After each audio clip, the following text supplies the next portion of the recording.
Hello, and welcome to the Social Protection Podcast. I'm your host, Jo Sharp. For our last episode of the year, I am delighted to welcome my guest, Olivier De Schutter, who is the United Nations Special Rapporteur on Extreme Poverty and Human Rights.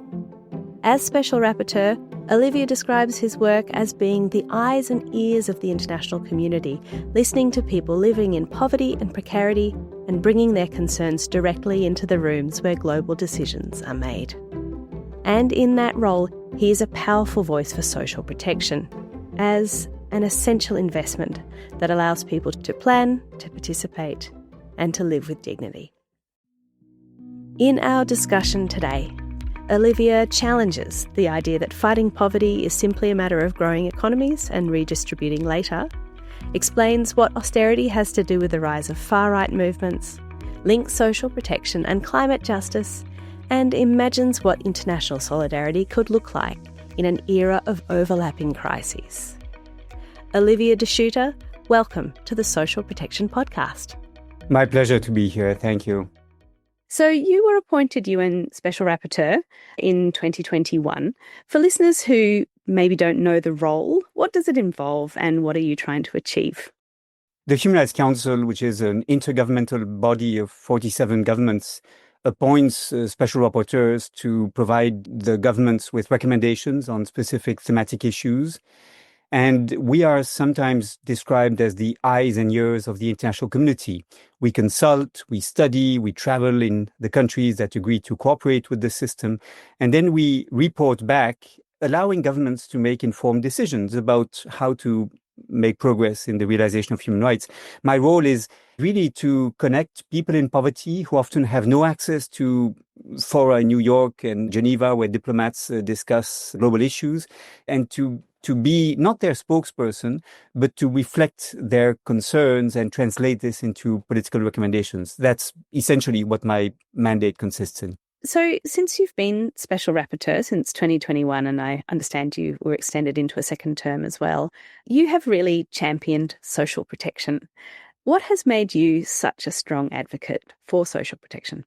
I think we all realize that social protection is indispensable for households to be able to invest in the education of children, to be able to plan the future and think ahead and thus make the right choices. Social protection, however, is grossly underfunded. We have today barely half the world's population that has even access to one type of social protection, which in principle should cover people in a life cycle perspective, from cradle to grave, from the birth of the child to old age pension. There should be, child allowances, maternity leave benefits, unemployment benefits, disability benefits, old age pension, of course, when people retire from employment. But in most countries, that is non-existent. And globally speaking, we have about 47% of the population that still goes without any form of social protection whatsoever. And even the 53% of the population that has some form of social protection, it's often not covering all these risks in life. That is despite many commitments that were made at international level to provide universally social protection floors, in other terms, minimal social protection in a life cycle perspective. But the real problem is governments have just not been able to invest enough. And it is indeed costly to provide this protection from economic insecurity. I am just interested in yourself and a little bit about your background around how you've come to, understand the role that social protection plays, or if there are particular moments that have really stood out to you in kind of the journey of becoming an advocate for social protection, amongst other things. Well, what I am struck by is how much we learn and how much I've learned from speaking to people in poverty or workers in precarious jobs that basically move from month to month without knowing whether they will be able to work enough hours the next month to make a decent living. And what's really striking is the gap between what rights they may have on paper, the entitlements they may claim in theory, and the reality of what they have access to. To me, that is one of the most striking phenomena in this area, which is that even governments who make commitments toward the population do not understand the very concrete obstacles people may encounter in having access to the rights they have on paper. So, for example, governments increasingly impose bureaucratic hurdles on people that should benefit from some forms of social assistance or some types of benefits because they want to avoid fraud and people cheating the system. But as a result, households in poverty who cannot, have access to internet, cannot fill in the forms online, or cannot collect all the documentation that is required, may feel excluded. Moreover, there is a discourse about social protection that it is really a charity that governments provides to the population, and people should, in principle, work and be able to fend for themselves, shaming people in poverty who therefore may fear to claim their rights. So this gap between rights on paper and rights in practice. Yes, thank you. So one of the things that really stands out to me as I look at the work that you write and publish is that the position of Special Rapporteur allows you to be very forthright. So I'm interested to go through some of the contentions or points that you've made and get you to unpack them a little bit for our audience. So in your writing, you've said that social protection isn't just about redistribution, but that it's also about participation and power. What do you mean by that? I would like to reply in two ways. The first, I think, important finding we made in recent years is that compensating people through cash benefits for the exclusion they face is really not sufficient if we don't also work at the structural causes that leads to that exclusion in the first place. And unfortunately, very often the fight against poverty was conceived of as a strategy that follows a three-part sequence in which we grow the economy, we tax corporations and wealthiest households, and then we redistribute the wealth that is created by financing public services and social protection. And that is, in my view, insufficient. We also have to rethink in-market mechanisms that create exclusion, that worsen inequalities, that create poverty. For example, the way the employment market works, or the way without a diploma you cannot have access to decent jobs. And we also have to invest in early childhood education and care and support to families, access to housing, to education, to healthcare, and so on. In other terms, compensating people for exclusion is not enough if we don't also work at the mechanisms that create exclusion, developing what might be called a more inclusive economy. The second remark I would like to make is that poverty, social exclusion, is not only about lack of resources. It's not only about low incomes. It's not only about lack of decent jobs. It also involves subjective dimensions. People in poverty face on a daily basis discrimination, harassment, stigmatization, shame, and they live increasingly in fear of being harassed by even the administration and social workers who increasingly, rather than supporting them, monitor them and try to ensure that no one cheats the system. That to me is very disturbing, so much so that the researchers in this area now speak about welfare dystopias. And they describe by this the evolution of the social state, the welfare state, that increasingly, rather than protecting people, subjects people to monitoring, to surveillance, and thus increasing the phenomenon of non-take-up of social rights that I described earlier. So this is why I think an approach of social protection that only focuses on the amount people can receive in compensation for their exclusion is insufficient. And yes, participation is key, because without participation, you don't understand those obstacles. You don't understand those subjective experiences that people have when confronted with social protection systems, and you therefore fail to identify the solutions that can address best their predicament. Thank you. In your 2024 book, The Poverty of Growth, you argue that sort of growth-first strategies fail to deliver equality or security. Why do they fall short? And what would a post-growth or democratized economy look like?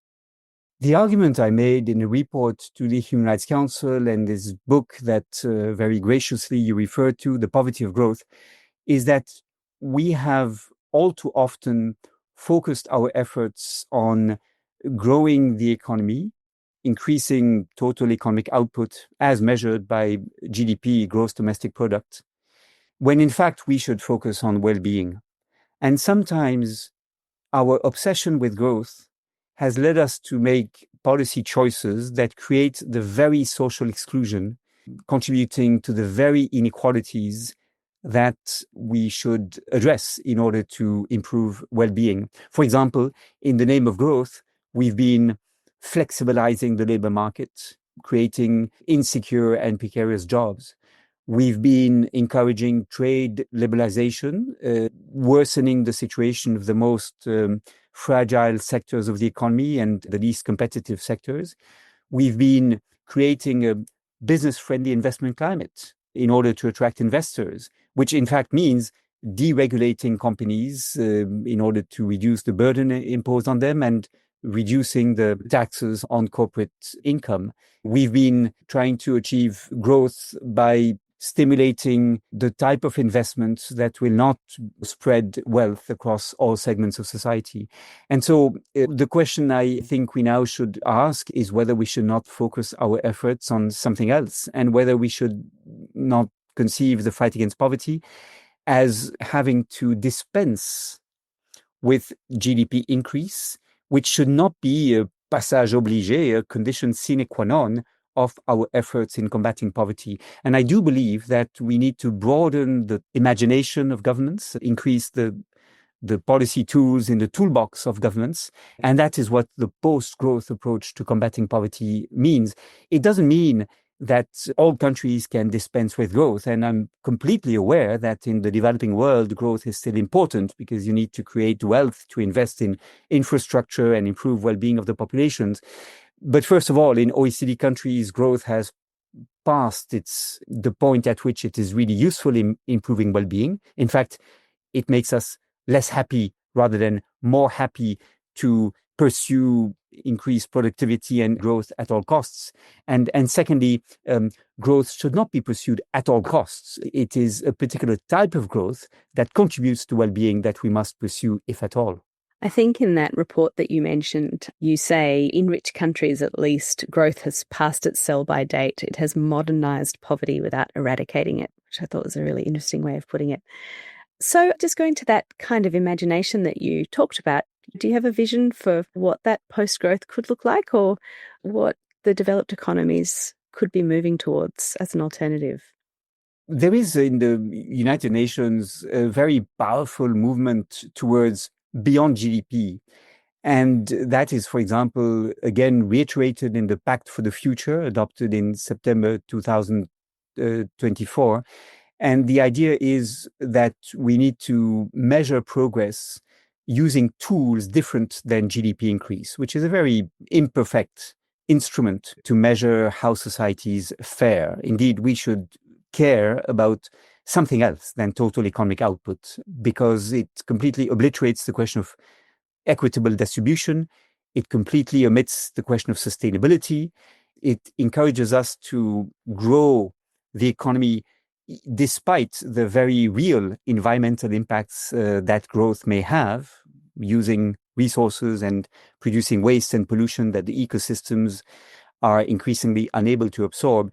And so there is this movement on beyond GDP, and the UN Secretary General has appointed a high-level expert group to reflect on what can be done to improve indicators of progress to focus more on well-being. However, we need to move beyond just the question of measuring progress. We need to also draw the consequences or draw the conclusions from the fact that increased growth will not always serve the realization of human rights, the fight against poverty, or well-being. And we need to rethink our ways of consuming and producing. We need to produce and consume in ways that will have less impact on the planetary boundaries, the limits that the ecosystems impose on us. And we should focus on measures that, rather than creating growth at all costs, will reduce inequalities. Now, we need to convince governments that it's possible to address poverty and social exclusion without growth. And to do this, I have sent out a call for contributions that received a very large number of answers. We received more than 160 contributions from unions, from NGOs, from academic experts, from governments, addressing the question, how can we improve the fight against poverty or eradicate poverty without growth? And we are now ordering these different policy proposals under 5 major pillars related to social protection, to work, to new economic models, to the management of natural resources, and finally to trade, investment, development cooperation, and debt. The hope is to present this roadmap for a post-growth approach to poverty eradication in April of 2026. And the hope is that this effort will be supported by a broad alliance of actors, UN agencies, but also NGOs, unions, academic think tanks, and friendly governments in order for the next generation of development goals succeeding the SDGs to incorporate this post-growth scenario. I am convinced that we can do better, and we can especially reduce the trade-off between improving well-being and exploding the planetary boundaries, which is today a very difficult dilemma that governments are facing. Earlier we talked about, or you started to talk about, the fact that many people who are entitled to social protection don't claim it, and spoke to some of those barriers around discrimination, the shame people feel or are made to feel as part of those systems. I guess the temptation is to ask, how can the system improve? But as I listen to you, I think what I'm hearing is you're saying that there are structural factors that sit below or above the sort of technical social protection systems themselves. So how do we address, I guess, this challenge where the welfare systems exist, but they're not addressing that structural inequality that you're talking about?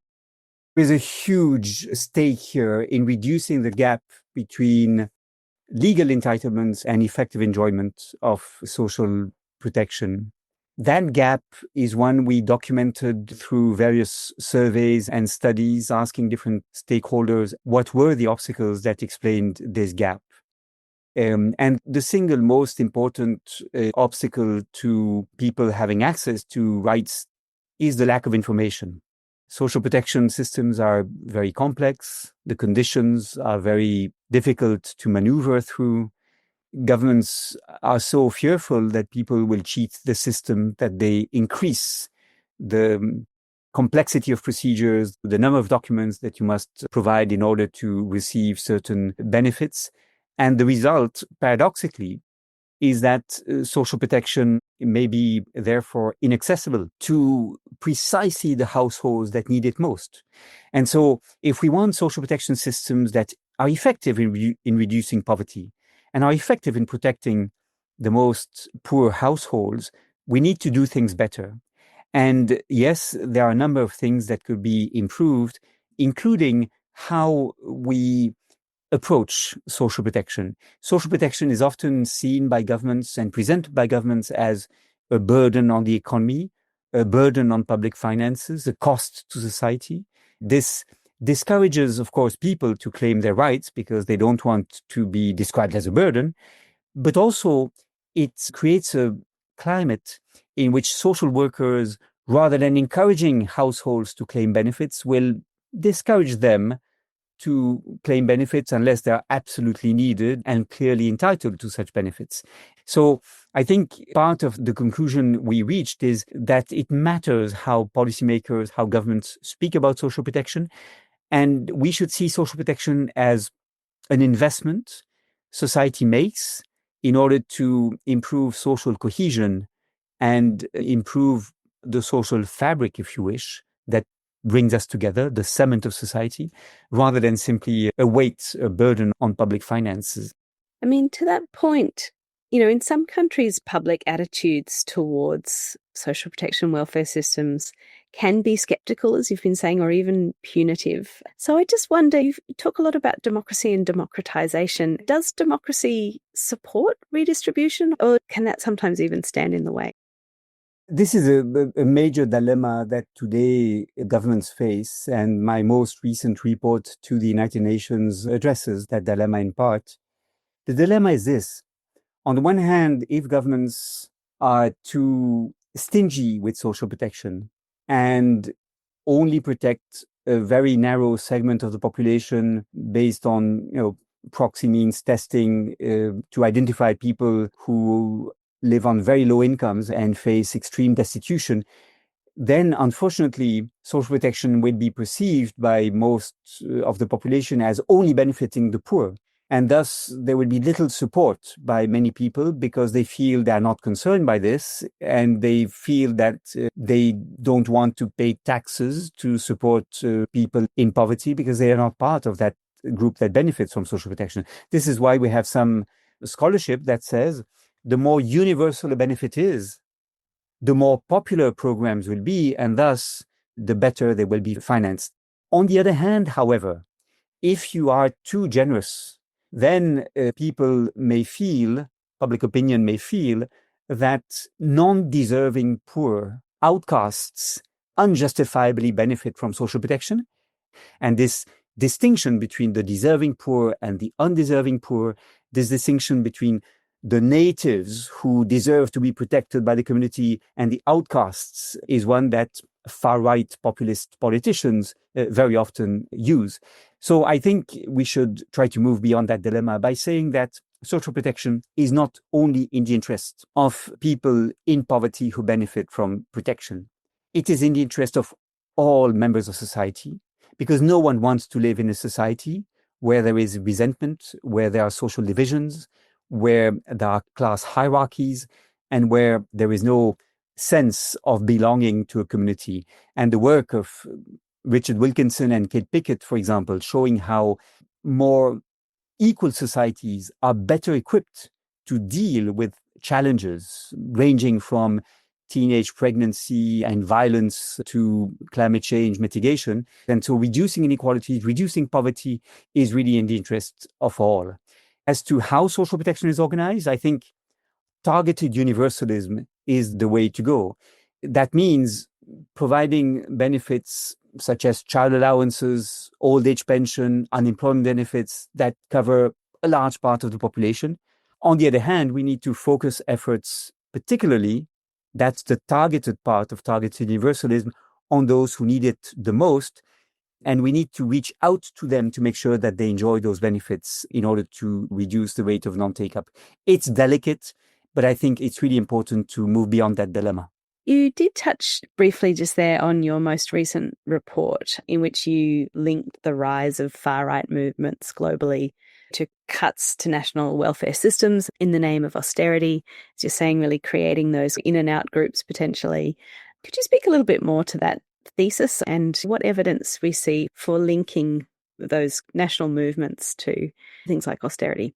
There is a very worrying rise of far-right populist movements, and there is very clearly a backlash against mainstream politicians in the current context. And in many countries, democracy is really being tested as a result.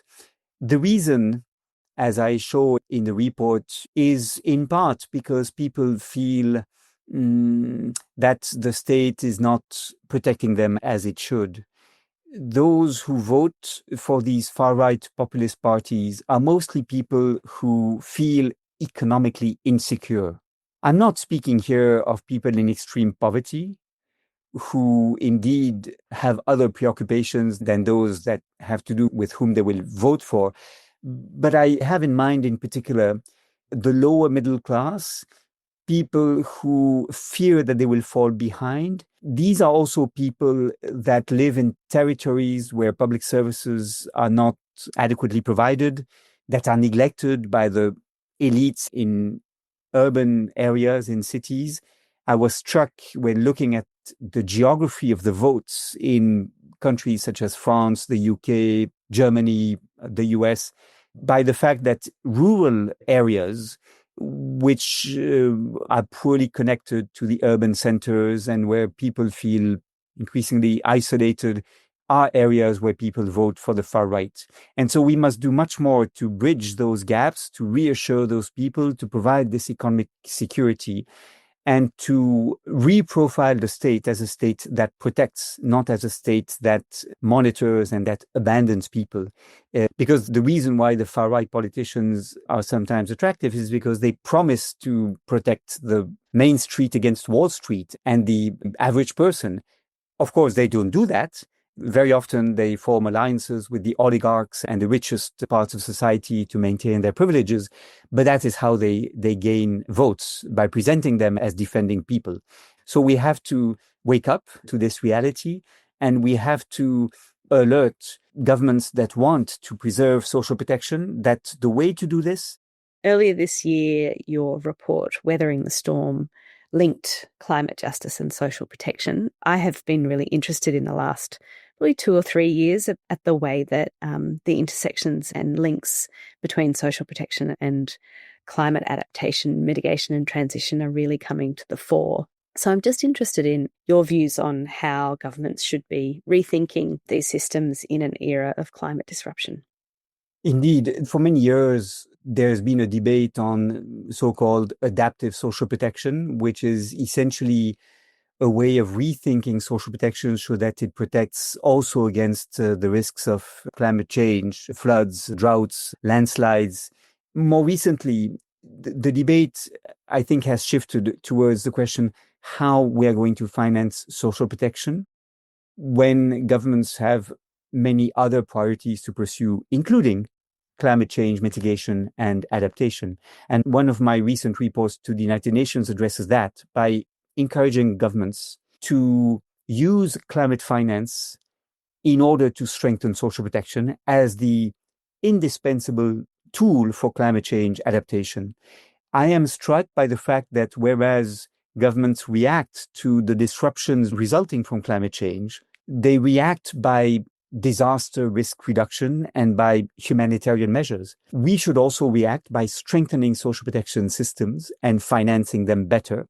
And we should use climate finance to that end.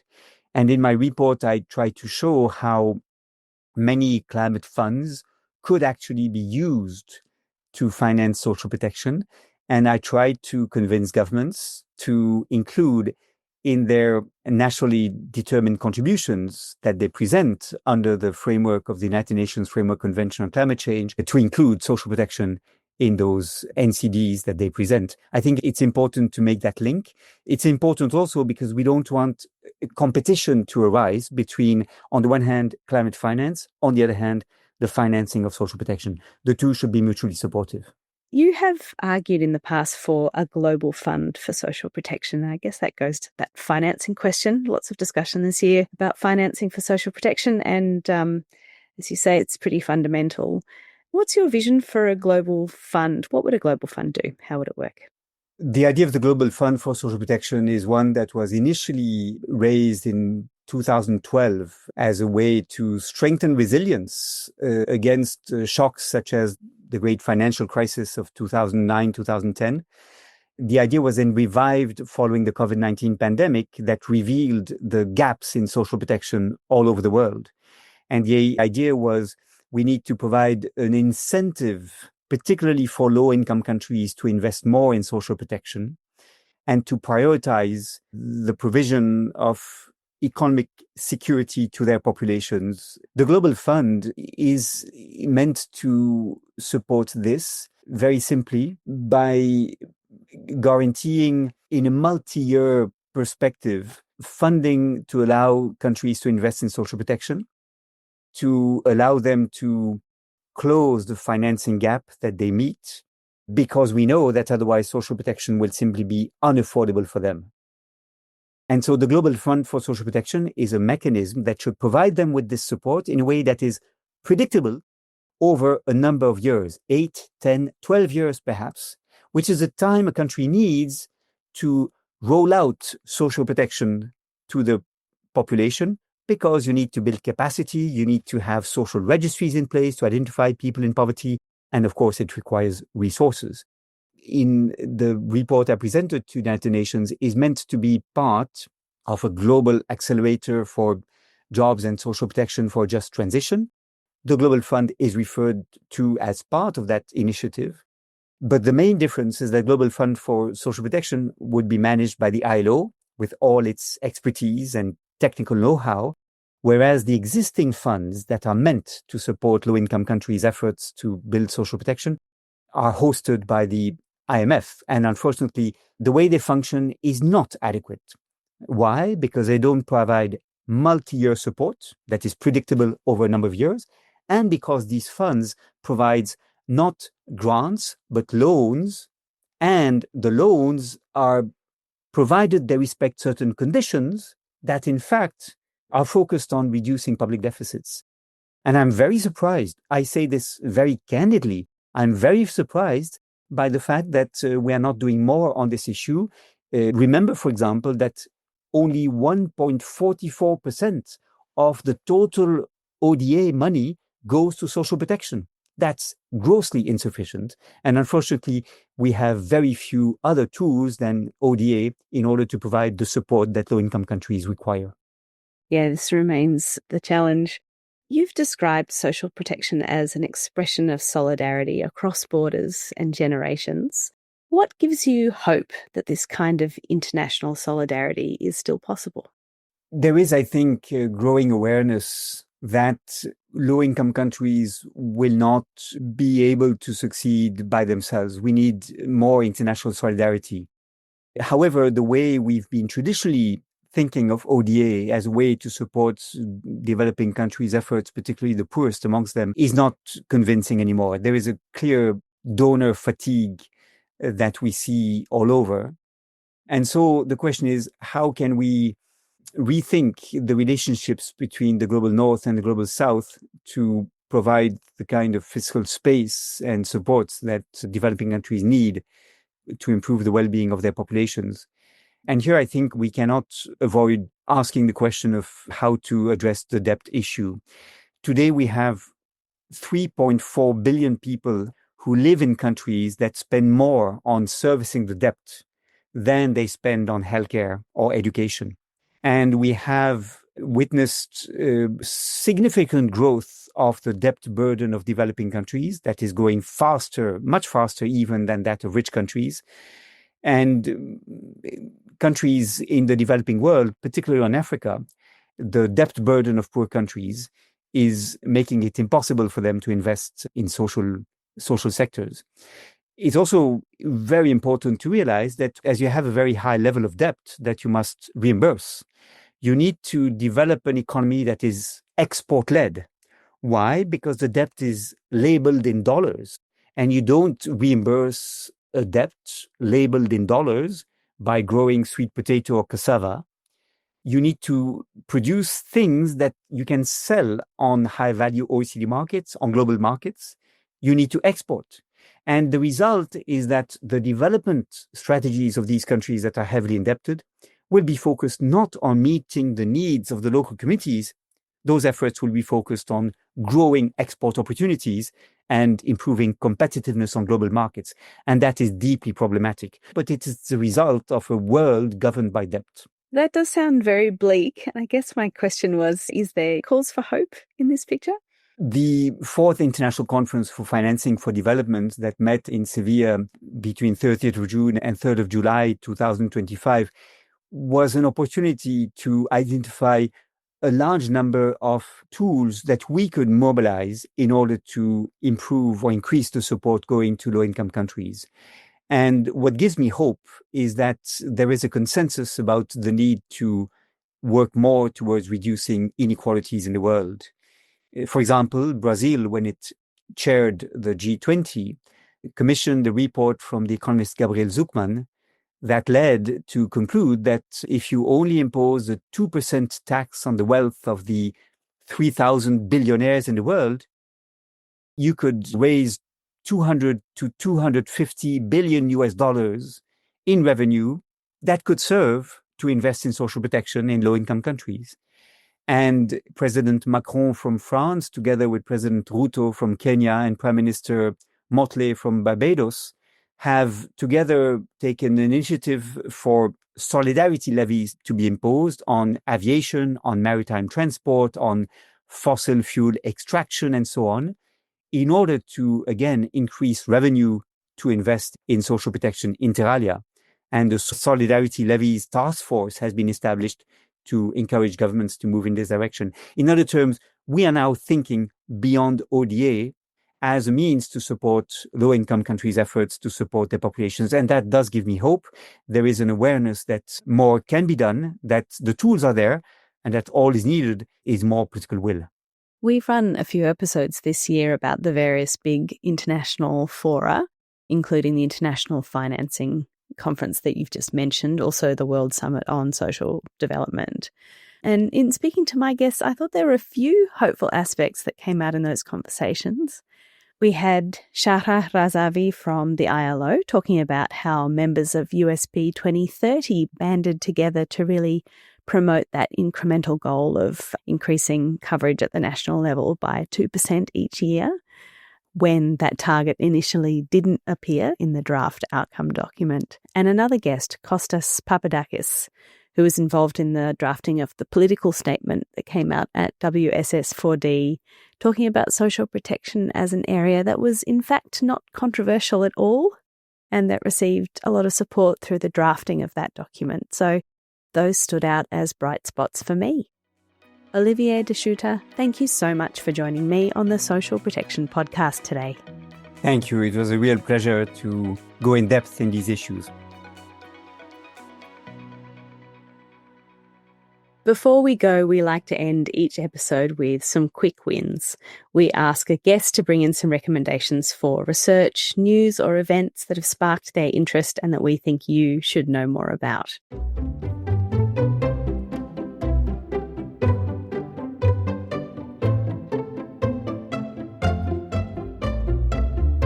Joining us for Quick Wins today is Marco Knowles.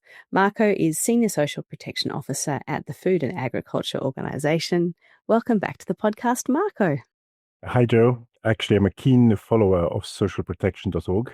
I find your podcasts very informative, so it's a real pleasure for me to be here and share today. Marco, we've been talking about climate and social protection all year, or for a couple of years now, in lots of different ways. Earlier this year, we featured an episode looking at how social protection is starting to be incorporated into national climate policies through nationally determined contributions and national adaptation plans. And one of the reasons that's so important is so that countries can attract climate financing for mitigation, adaptation and transition. So I was really excited to see your new paper in which you've turned the spotlight on what that really looks like in practice by reviewing social protection for rural populations within Green Climate Fund projects.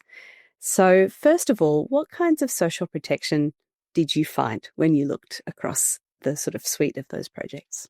Yeah, so Joe, we found 23 of these programs and they're spread across all regions. But we found a gap. Only 3 of these programs are in low-income countries. And I find this very concerning, given the greater vulnerability of people to climate change in these countries. Across most of the programs are social assistance programs, more specifically cash transfers, cash plus, and public works programs, with some very interesting innovations. We have the case of Paraguay, where the Proeza program provides an environmentally conditioned cash transfer to farmers, and this creates an incentive for farmers to adopt agroforestry practices, which are considered to be more suited to the increasingly dry conditions that people are living in. Or we have the case of Botswana, where a public works program is being used to train women farmers to work as eco-rangers, which is a livelihood activity that is less susceptible to climate change. I know the paper also looks at opportunities for climate financing to strengthen social protection systems, and that is a space that is coming up a lot. It came up in all of the financing for development discussions earlier this year as well.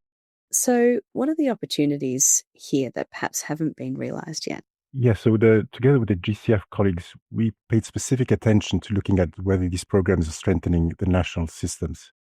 And we found somewhat of a gap because a minority of the programs are focused on strengthening systems.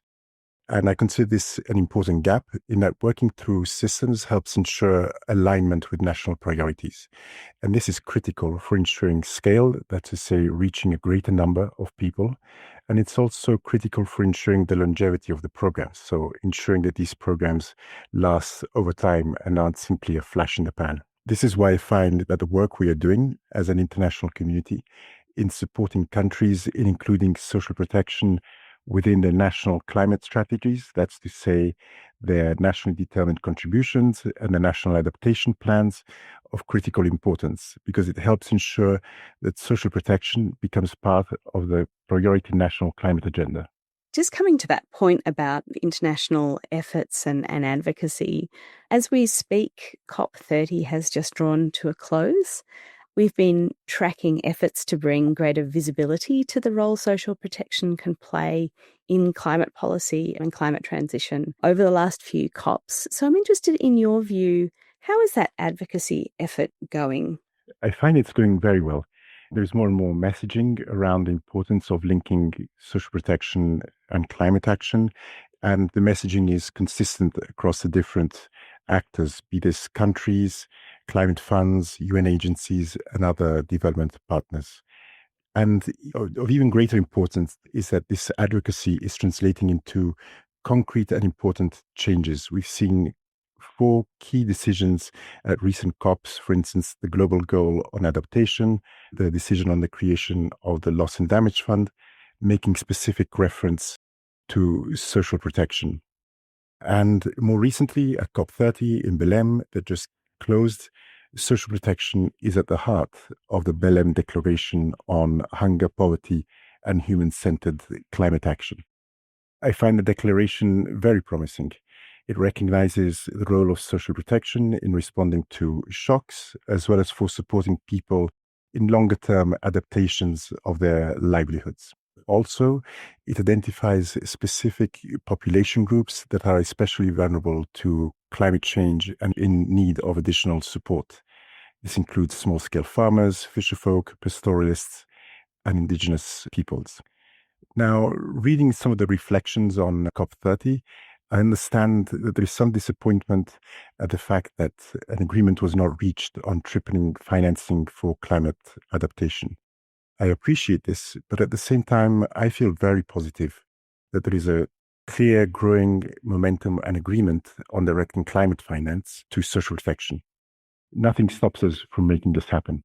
I appreciate the way you've put that because I wanted to ask you about prospects, but also barriers. What needs to happen to really see a greater share of climate financing going to system strengthening or lower income countries? Yes. So in terms of the supply side, thinking about the climate funds, I think a lot of progress has been made. And now, so there's this publication that has come out, co-published by FAO and the Green Climate Fund. And we've seen another publication coming out by a greater number of funds, looking at the role that these funds can play in financing social protection. What we need to be focusing on now is more on stimulating the demand by countries, the awareness of how climate finance can be directed to social protection, and supporting these countries in developing the proposals and the programs, which is something technically very challenging at times. Well, as you say, it's a growing effort, and it's really quite remarkable, I think, to see how much has grown and changed in this space, since COVID and particularly in the last couple of years. So with that, thank you, Marco Knowles, again for joining me on the Social Protection Podcast today. Thank you, Jo, and thank you, socialprotection.org, for all the wonderful work you're doing.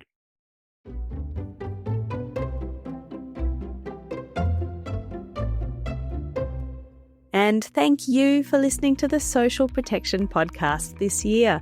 We are brought to you by the wonderful team at socialprotection.org. Hello everyone, my name is Fabiana Poulen and I'm the Knowledge Management Coordinator for podcasts and events at socialprotection.org. Together with the team behind the production of our episodes, I want to take a moment to thank you all for listening, supporting and engaging with us throughout this year, and to let you know that your interest in social protection and in our episodes truly motivates our work. As we look ahead to 2026, we hope to keep bringing you conversations that inform, inspire, and strengthen efforts towards more inclusive and resilient social protection systems. We are grateful to have you with us, and we look forward to your continued company in the year to come. And these are the wishes from me and also from Paulo Martins, co-producer and the focal point of the Social Protection podcast. João Pedro Bregolin-Dietz, responsible for the conceptualization and research behind the podcast episodes. Carolina Venturelli, post-production and finished editor of the podcast. Fernanda Neves Evangelista, and co-producer of the Social Protection podcast. Bilal Akhtar, also co-producer of the Social Protection podcast.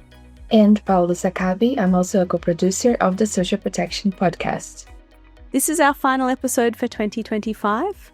Before we wrap up for the year, I hope you enjoyed the first episode in our special Transform series with host Abidemi Koka, which dropped last month. The series brings you stories and voices from the fantastic Transform initiative, which is celebrating 10 years of building capacity to strengthen social protection in Africa. The series is exploring its decade of achievements and its impact on social protection in the region. You can look forward to the next episode shortly, and the third and final episode of that series will be available in January. I will be back with you again in February 2026. Until then, you can find all of our episodes on the socialprotection.org website and your favourite podcast platforms. Be sure to like, subscribe, and leave a review. Back next year. See you then.